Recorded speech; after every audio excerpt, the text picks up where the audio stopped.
Hey there everybody, this is Mr. Diggin here. In this video we are going to be introducing the first lesson of Unit 3B, which is going to deal with factoring. In this unit, factoring will be playing a key role in just about everything that we do. And I do want to make note that Unit 3B here, the second half of Unit 3, has proven year after year to kind of be the most challenging, and that's where we typically see the most struggle with students. So as you're going through this material here, if at any point you're stuck, something doesn't make sense, please reach out as soon as you possibly can so that way you're not getting overwhelmed later. All right, so before we get into factoring, let's first do a quick little recap on distributing. Now, distributing is essentially just a fancy word for multiplying, but it's when you multiply into a set of parentheses. You guys have seen this time and time again. So for the first example, if I take this 3x and multiply it onto a 2x and a negative 7, the 3 times 2 would give me a 6. X times x is an x squared, so 6x squared. And then minus 3x times 7, well, that would be 21x. So that's what's going to happen anytime you take a monomial, one term, multiplying it into a binomial, two terms. You're going to result with two terms, okay? Now the next one, we have two binomials being multiplied together. So two terms times two more terms. I'm going to end up with four terms over here, but something interesting might happen, and we'll see that in just a sec. So we're going to go through and we're going to distribute. You guys might have known this as FOIL. The 3x onto the 2x and the negative 7. So that's going to be 6x squared minus 21x. Hey, that looks familiar. And then we're going to take the positive 1, and we're going to distribute that onto the 2x and the negative 7. So that's going to be a plus 2x. That's a plus sign right there. And then minus 7.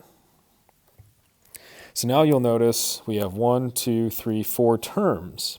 But these two terms here in the middle, most of the time, not all the time, but almost always in this class, will combine. So negative 21x plus 2x, those are like terms. Let's combine those, and that would be a negative 19x. So minus 19x minus 7. Now, as we go through and do these, we're going to start to try to pick up some patterns of the first term and the last term, and then how do we figure out the middle term.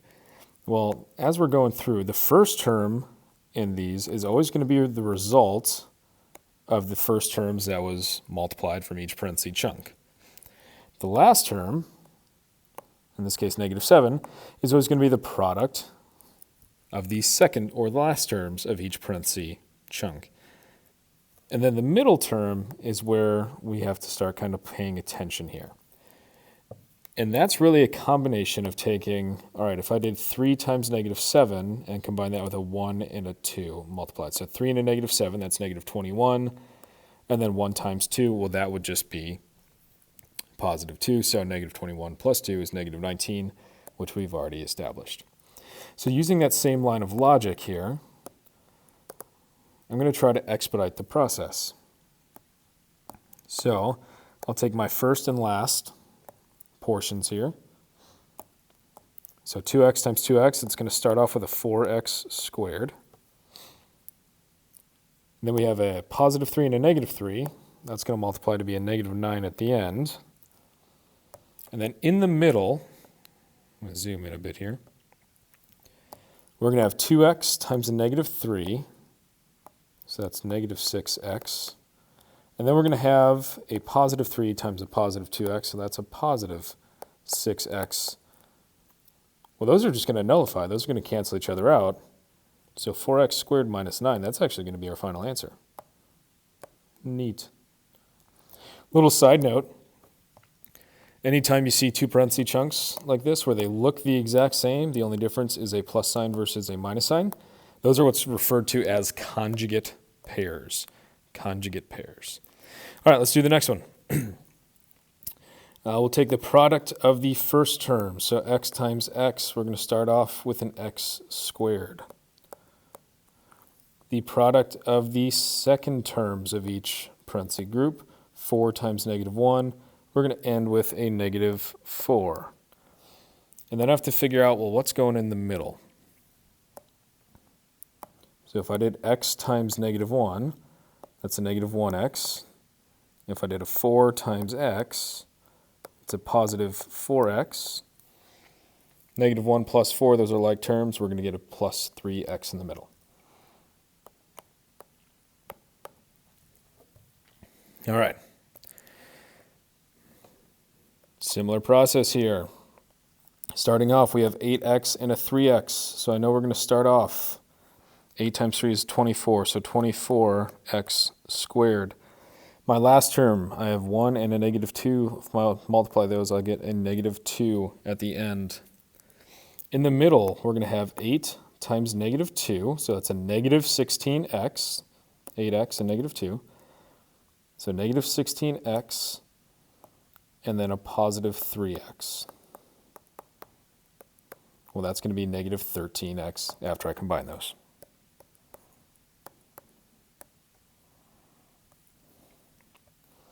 Last and final one. Multiply the first terms, 5x and 2x, that's 10x squared. The last part will be 6 and negative 5, well, that's negative 30. And then in the middle, we're going to have the product of 5x and negative 5, so negative 25x. And then we're going to have 6 times 2x, that would be 12x, positive 12x. If we combine those, they're like terms, we will get negative 13x. That should be in black ink, but whatever, you get the gist. All right, so now let's get into the actual meat and potatoes here. Before we get too far into it, I just want to kind of give you like a preview of what lies ahead. As you guys will notice, there are a whole bunch of problems that we're going to be doing. If you get the gist of these things after like 1 or 2 examples, then feel free to use the fast forward function. I'm not going to be offended. If you need more examples, those will be provided to you. All right. But if you're feeling confident on this, feel free to kind of scrub along as you go through. All right. First up, GCF, greatest common factor. This is what you're always going to start off with, and the big purpose of this, aside from fully functioning a polynomial, is to really shrink the numbers down and make them more user-friendly. So the greatest common factor, let's break this down. Greatest means the biggest number possible. Common means it's shared between all pieces. And factor means numbers that go into something, or numbers that you could divide out. Okay?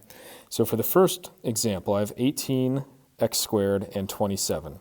Just looking at the numbers alone, 18 and 27, I'm noticing the biggest number that goes into both of those would be a 9. Now, if I divided both of those by 9,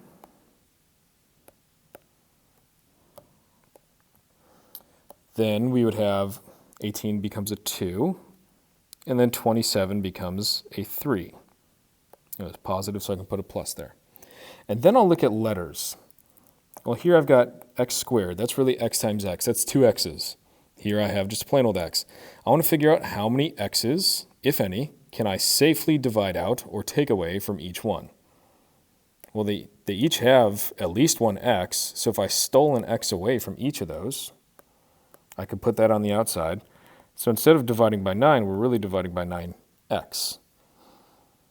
So here, this 18x squared, if I divided by 9x, 18 divided by 9 is 2x squared divided by x. Or if I have 2 x's, take 1 away. That would just become a plain old 2x plus 3. Easy way to double check if you did this right. If we distribute back in, it should work out to be the original problem. All right, next one. We have 10x squared minus 4x. Well, they're both even, so I know for a fact I can pull out a 2, and I can pull out an x. So I'm dividing both of these terms by 2x. So 10x squared divided by 2x, that'd be 5x, and then a minus 2. All right. Onward we go. Sometimes you might see a scenario in which there's only 2 terms, and this is what's called a binomial. If this binomial, 2 terms, has a minus sign separating the terms, and both the first and second term are perfect squares, meaning perfect squares, you could take the square root of them and get a clean number. Then you can follow what's called the difference of squares pattern. Now the difference of squares pattern, right here, says if you have two terms separated by a minus sign, both perfect squares, you can factor that out into their conjugate pair parentheses chunks. So a is going to be the square root of a squared. So this first term here is going to be the square root of the first term of the original problem. We already kind of saw an example of this on this example right here. Only we went forwards, and now we're going to kind of go backwards. All right, so all of these will follow that pattern. And you'll see there's also that little note. Make sure we're looking for a GCF first. We want to get our numbers shrunken down if we can. All right, first one, x squared minus 81, two terms separated by a minus sign. They're both perfect squares. So it's going to be an x plus 9 and an x minus 9. Second one, there's only two terms. They're separated by a minus sign. Square root of 9x squared is 3x. Square root of 25 is 5. One gets a plus, one gets a minus. And no, it does not matter the order in which you put the plus or the minus. So I could have gone minus plus. It's still going to be the same thing. It'll still be correct. All right, next one. We've only got two terms separated by minus. They're both perfect squares. Square root of 64 is 8. Square root of x squared is x, so that'd be 8x. And then square root of 81 is everyone's favorite odd number, 9. One gets a plus, one gets a minus. 4x squared minus 16. Now, this one might trip some of us up. Yes, 4 is a perfect square. Yes, 16 is also a perfect square. However, there's a GCF, folks, here. So we want to make sure that that gets factored out. So before I do anything, I'm going to take out the GCF of 4, and that would result in x squared minus 4. And then I can take out the x squared minus 4. I can break that out into x plus 2 and an x minus 2. And then the 4 just kind of came along for the ride. So that's a perfect example of why we always want to take out GCF first. All right, number 5. We've got two terms. They're both perfect squares, so we should be able to go x plus 3, x minus 3, right? Wrong. And the reason is right here. That must be a minus sign. After all, this pattern is called the difference of squares. Difference means subtraction. So number 5 down there actually can't be factored at all. All right, number 6. Ooh. All right, there's a minus sign. There's only two terms. But I don't know about you guys. I don't know the square root of 8. Well, let's see if there's a GCF first, right? Because that should always be the first step. 8x squared and 50. 8 and 50. They're both even, so I can take out a 2. That'll give me 4x squared and then a 25. Okay, and I can break that 4x squared and 25. That'd be 2x plus 5, and then a 2x minus 5. And let's not forget about the 2 coming along for the ride. Booyah. All right, onward we go. Factoring trinomials. This is basically going backwards from the FOIL process. We want to figure out what two parenthesis chunks would multiply together to give us a trinomial. Trinomial means you have three terms. That prefix of tri means three terms. Anytime your leading coefficient is 1, meaning you just have a plain old x squared, that's typically the easiest scenario. And when you're doing these problems, you want to figure out what numbers could add up to the middle term. So you want to add to the middle term and then multiply to the last term. Okay?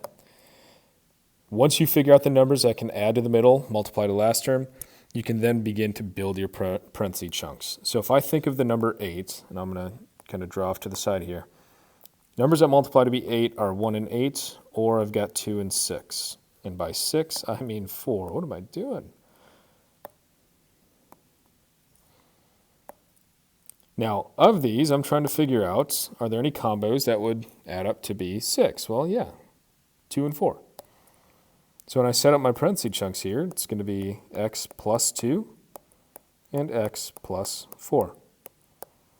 And that's it. If I wanted to double check, I could distribute this out. X times x is x squared. X times 4 is 4x. 2 times x is 2x. 4x plus 2x is 6x. And then lastly, 2 and 4 multiplies to be 8. Number 2, I need two numbers that would multiply to be 6, a positive 6, but add up to be a negative 5. Well, let me think. Numbers that multiply to be 6. 1 and 6, 2 and 3. Now the fact that it is a positive 6, right here, positive 6, that means these factors, they're either both positive or they're both negative. I can't have one positive, one negative, because then I would result in a negative product. So the winning combo here is going to be a negative 2 and then negative 3. Negative 2 plus negative 3 results in a negative 5. Now, a big mistake is a lot of people do a plus 1 and a minus 6, which, yeah, works for the negative 5, but what's positive 1 times negative 6? That would be a negative 6, not a positive. So we have to be really careful with that. All right, number 3, not a huge fan of that negative sign in front of everything, so I'm going to go ahead and just factor out a negative 1. When I do that, the only thing that changes is going to be the signs. All negatives go positive, positives go negative. That's all that happens. So now I can factor out this x squared minus 2x minus 15. When I do that, I'll get, let's see, numbers that multiply to be 15. 1 and 15 are 5 and 3. If I did x minus 5 and x plus 3, that ought to do the trick. And that would be my answer. Make sure on these, make sure you don't forget your GCF that you took out. That has to make an appearance in that final answer. Number 4, 3x squared minus 6x minus 24. Well, we've got a GCF of 3, so let's yank that out right out the gate. If I divide everything by 3, I'll get x squared minus 2x minus 8. And now I need to factor this guy out. The 3 will just come along for the ride. All right, numbers that multiply to be a negative 8 but add up to a negative 2. 1 and 8 is out. There's no way to combine a 1 and an 8 to get a negative 2. Let's see, 4 and a 2. If I did a negative 4 and a positive 2, that ought to do it. So 3 times x minus 4 times x plus 2 is our winning combo. Number 5 is going to be just like number 3 right above it. I don't like the negative sign out front, so we'll take that out. In doing so, all negatives go positive, positives go negative. And now we just need to figure out what does that middle piece factor out into. Let's see, what multiplies to be 5, or 25. Spoiler alert, just gave away the answer. What multiplies to be 25 but adds up to a negative 10 would be a negative 5 and another negative 5.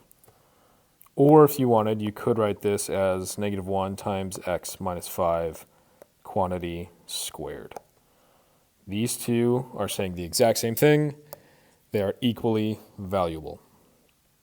All right, next one, 2x squared plus 26x plus 60. All right, we got a GCF here, folks. They're all even, so I can yank out a 2.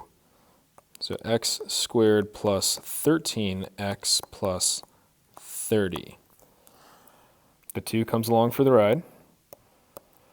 And now I need to figure out what would add up to be 13 and then multiply to be 30. 1 and 30 is not going to work. 2 and 15. 2 and 15 maybe. Let's see, 2 and 15. If I did a negative 2, positive 15. No, but that would give me a negative 30. That wouldn't work. Let's see, 3 and 10. Yeah, if they're both positive, that would do it. So that's the winning combo. X plus 3 and x plus 10. Cool. All right. Now let's go on to the more challenging ones. What happens if our lead coefficient isn't 1? It's something other than 1, and there's no way to GCF or factor it out. Well, this is where it's going to have a little bit more thinking involved, okay? So we're going to have to be a little bit careful. So here's what we're going to do. We're first going to start off by looking for a GCF. So if I look at number 1, I've got 2, 11, and 12. There's really no GCF there. Once I've got that figured out, I'm going to take a look at the first term. In this case, it's 2x squared. And I'm going to try to figure out how could I possibly multiply two numbers to get a 2? Well, the only way to do that is just 2 and a 1, right? So I'm going to have to lead off with a 2x and a 1x. And then I need to figure out what goes in these spaces here. Well, these spaces, these have to be numbers that would multiply to be 12. So if I think of 12, it's either going to be 1 and 12, it's going to be 2 and 6, it's going to be 3 and 4. Oops. But when we do these, we also have to keep in mind that the order in which we write these now matters, right? Because this 2 is going to change things. If I did a 4 and then a 3, that's vastly different because I'd have to multiply, 2 times 3 and a 4 times 1. That's vastly different than if I had those flip-flopped and did a 3, then a 4. So we have to kind of be strategic here. Now, one thing that we can always do is we can use the concept of a GCF to our advantage. We already decided and said that there was no GCF for this whole expression. That means neither one of its factors can have a GCF. If there's no GCF to start, there will not be a GCF in either factor at the end. That being said, right here, I know that this number cannot possibly be an even number. If this was an even number, then we'd have a GCF. I can put an even number over here, that's fine, but right here, strictly off limits. Now because of that, I can rule out 2 and 6. Since both of those numbers are even, either a 2 or a 6 would have to go here. I would get a GCF. We know that we can't have one, so that's out. So now it comes down to either 1 and 12 or 3 and 4. If I did 1 and 12, 1 would have to go here, 12 would have to go here. 12's not allowed here, that would create a GCF. So if I had 1 and 12, let's see, that would be a 24x and a 1x. There's no way that that's going to give me an 11 in the middle. So I'm going to go ahead and get rid of those guys. So it's not 1 and 12. Let's try the 3 and the 4. The 3 has to go here with the 2 because 4 is even. That would create a GCF. So if I did 2 times 4, that would be 8x, and then 3 times 1, that would be 3x, 8 and 3. You better believe that that combines to be 11. Now I realize that we took quite a bit of time going through that, but the reason was that I was kind of explaining the thought process. When you guys do these on your own, typically it'll go a little bit quicker. All right, number 2. 3x squared minus 2x minus 5, there's no GCF, so I'm going to go ahead and start off with a 3x and a 1x. And really, my only option here for a 5 is it's either going to be a 5 and a 1 or a 1 and a 5. So it's either 5 here and a 1 here, or a 1 here and a 5 here. Let's see. If I did 3 times 1, that'd be 3x. And then 5 times 1 is 5x. Can I combine a 3x and a 5x to get negative 2? Well, yeah. If the 5 was a negative 5, and the 3 was a positive 3, that'll do it. Over here, if I try doing that same thing, I'd have a 3x times a 5. That's 15x. And then a 1 times a 1, that'd be 1x. There's no way to combine a 15 and a 1 to result in a 2. So that would be out. All right, next one. 8x squared minus 10x minus 3. This one's going to be a little bit tougher because 8 has more than one factor. It could be 1 and 8, or it could be 2 and a 4. We don't know. So I'm going to start off, let's try 8x and 1x.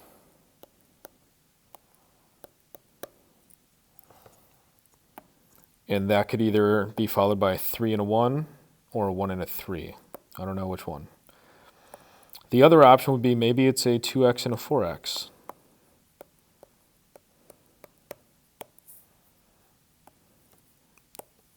And then again at the end, maybe it's a 2 and a 1, or a 3 and a 1, maybe it's a 1 and a 3, who knows. So let's do some guessing and checking here. On the first one, well, if I had 8 and 1, if I put a 3 over here, that's going to give me 8 times 3. That would be 24. And that's going to be way too big, so I'm not even going to bother putting the 3 there. So maybe if I put the 3 here and a 1 here, let's see, that gives me 8 times 1 is 8. 3 times 1 is 3. 8 and 3, there's no way to combine that to get a negative 10. And we already said that switching those would get a number way too big, so none of these are going to win. Let's try over here. If I did a 3 and a 1 versus a 1 and a 3. All right, so first one, let's see, that'd be a 2x and then a 12x. So that's got hope. 2 and a 12 can give me a 10 with some subtraction. Over here, let's see, that'd be a 6x and a 4x. That could also give me a 10, right, if they're both negative. Let's see, so if they're both negative, that would give me a negative 10 in the middle. But on this other one, if the 12 was negative, and that 12 came from negative 3 times 4x,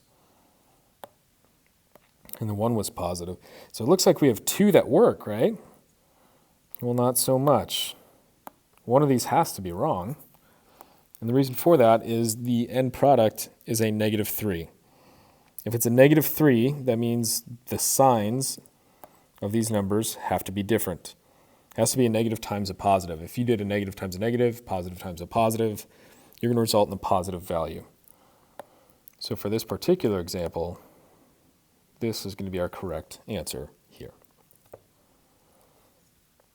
All right, and number 4. Last one here. 6x squared plus 19x minus 7. Well, fortunately, 7, I only have to worry about a 1 and a 7. But for 6, I have to worry about 2 and a 3 or a 1 and a 6. So this one might take a little extra time here. I am noticing, though, that we have a 19 in the middle. And since 19 is kind of a bigger number, chances are, and this isn't always true, but chances are I'm going to want to put bigger numbers kind of opposite from each other. All right, so we'll kind of go through and we'll see what works, what doesn't. Let me try first, we'll do a 6x and a 1x. And we'll see if we can get any winning combos out of that. We already said that to get a 7, there's only 2 ways. It's either 1 and 7 or 7 times 1. Let's see if either one of these work. Let's see. What am I trying to multiply or add up to? 19 in the middle. Okay. 6 times 7, well, that's going to be 42. That's already way too huge, so that's out. Let's see here. 6 times 1 is 6. 7 times 1 is 7. 6 and 7 combined, that would give me a 13. At best, there's no way I can get a 19 out of that. So that's out. Let's try 2 and a 3. So if we did 2x and 3x, let's try a 7 here and a 1 here. 2 times 1 is 2x. 7 times 3 is 21. So this one's got some promise, right? I've got a 2x and a 21x. If I made that 21 negative, and then the 2 is positive, that could work, especially if we're supposed to have a negative 7 at the end, which we are. So this right here would actually be our solution. All right. On to some miscellaneous review, and then we'll do some error analysis, and then we'll be done. All right, factor completely. Number 1, I've got a GCF. Always look for a GCF first. They're both even, so I can take out a 2, and that's the biggest number I can take out. So if I yank out a 2, I've got 9x squared minus 4. Well, hey, this looks like difference of 2 squares, right? Difference of 2 squares yields conjugate pairs. So the square root of 9x squared is 3x. The square root of 4 is a 2. And we have the GCF coming along for the ride out front. Number 2, look for a GCF first. They're all divisible by 4, so if I yank out a 4, that'll give me x squared minus 6x plus 9. Fortunately, there's no number attached to the x squared, so this should be one of the easier ones to factor. Just a plain old 1x and 1x.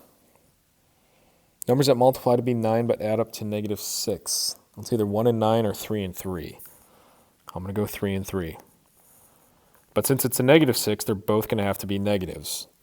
Negative times a negative still makes that positive 9, but negative plus negative yields a negative in the middle.